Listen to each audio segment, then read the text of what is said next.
The accession of Sweden and Finland to the NATO alliance have sparked serious concerns among the international relations experts in Pakistan.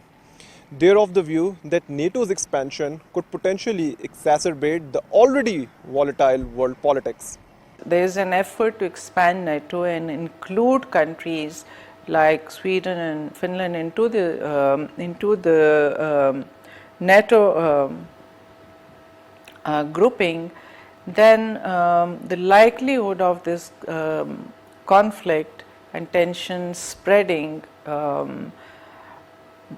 further cannot be ruled out. It's aggravating the situation, and now they want to include more countries in NATO, and this is obviously going to build up tensions. The experts believe that NATO's expansion and build-up has already resulted in a conflict in Ukraine. Now its further expansion seems to be a deliberate move to generate a greater conflict and drag other European countries also into it.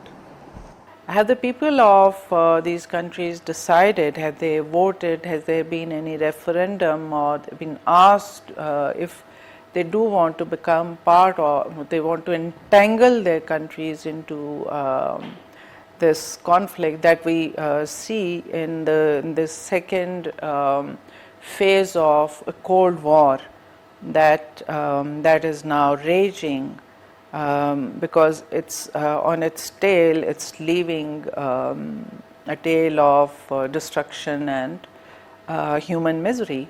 So have the people of Sweden and Finland decided that they want to jump into the foray and entangle their countries? If we go back, when NATO was set up, it was an Anglo-Saxon plan, and then they invited other European countries to be part of it. And when the Soviet Union broke up, then they used the fear of Russia, and they brought in East Europe. They brought in the former republics of the USSR, and thus the NATO kept growing. Since President Biden took office, it is a new strategy which is more directed at Russia and which has led to the war in Ukraine.